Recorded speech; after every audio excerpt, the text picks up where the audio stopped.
Good morning, students. Again, I am here with you for analyzing three very much important concepts in the same chapter.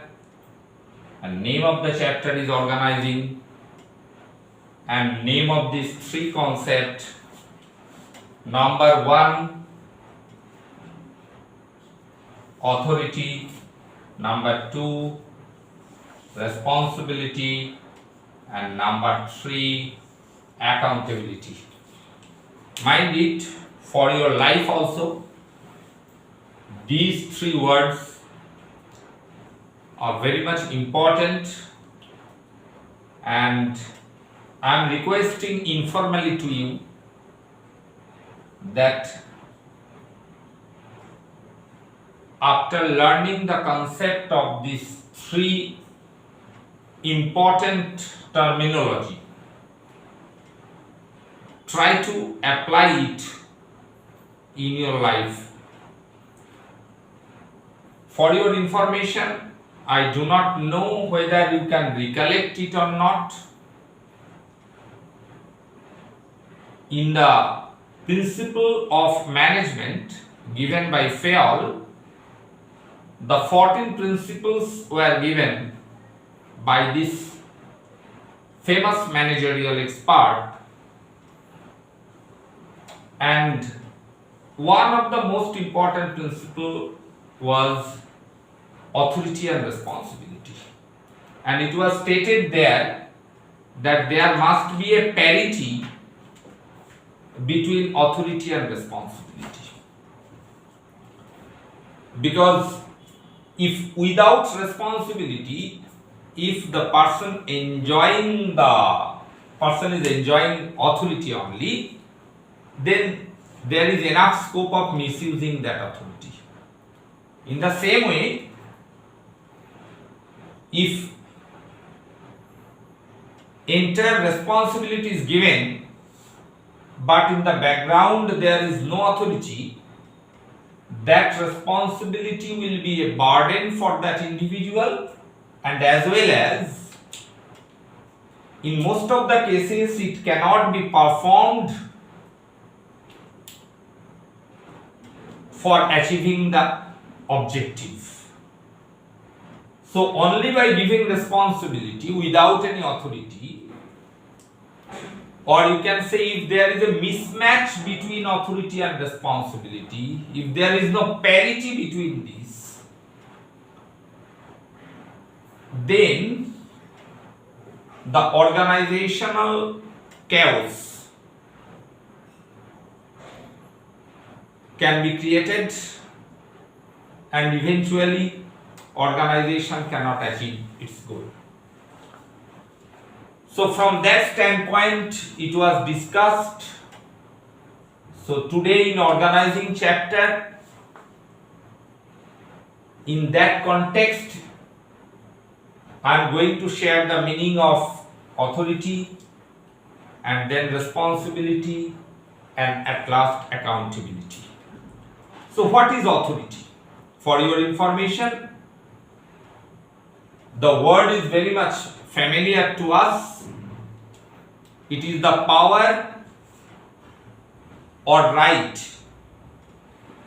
to give orders to others, make decisions for others. Merely, if we think in this way, on the basis of Henry Fayol, it can be said, with the help of this,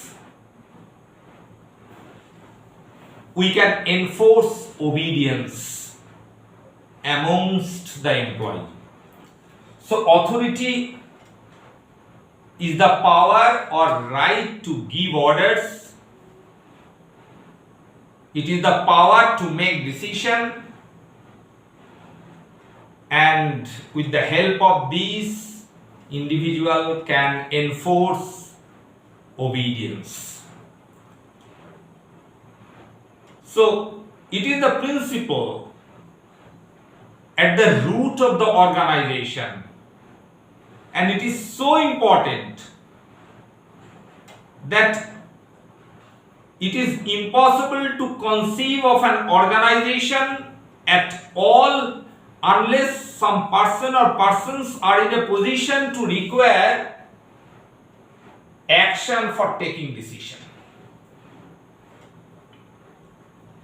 So, from that standpoint, the right to give orders, the power to execute obedience, it is very much required, because with the help of this, the management can enjoy the power to enforce, entire management can enjoy the power to enforce obedience. So it can be said that it is the power to give orders and make sure that these other orders are very much obeyed. So this is the meaning of the word authority. Now come to the point responsibility. What is responsibility?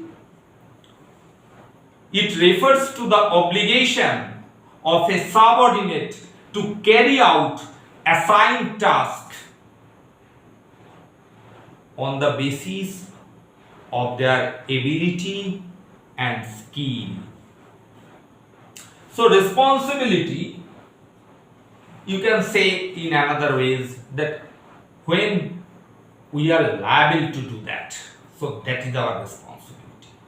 It is an obligation of the individual to perform assigned tasks, assigned duties, and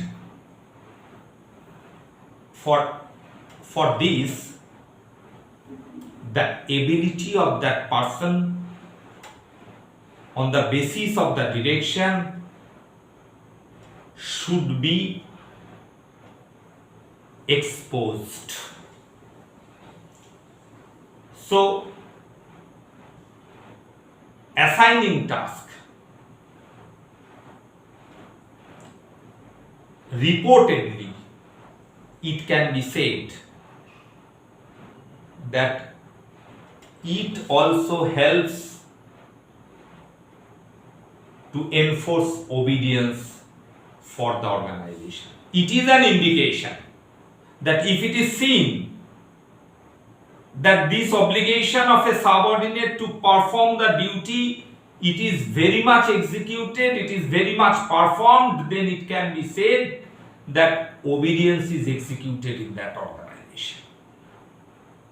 So, generally we can say that responsibility is the duties and activities assigned to a position or an executive. Now come to the point, accountability. The third point, that is accountability. So what is the meaning of accountability?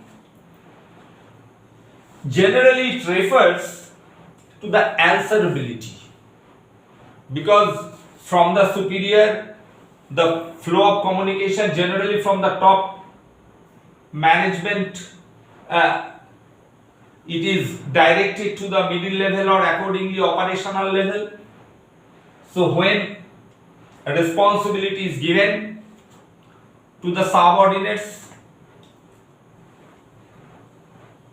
so subordinate should be answerable whether the task is completed accordingly on the basis of their ability or skill. So when subordinate is answerable for his or her assigned work given by the superior, so that is accountability. So it is also one obligation of an individual to report formally. So formal report is required to be given. That is, report on the basis of responsibility, report on the basis of completion of assigned task, when it is given to the superior by the subordinate, it is said that yes, the subordinate is accountable or answerable. So don't think that authority is an independent word, responsibility and accountability accordingly. No, there is a correlation between these three, very much interdependent with each other. The word authority, responsibility and accountability, though some differences are there, but there is a serious correlation between authority, responsibility and accountability. I think it is understood, and please go through it. It is given also in your book. So thank you for today.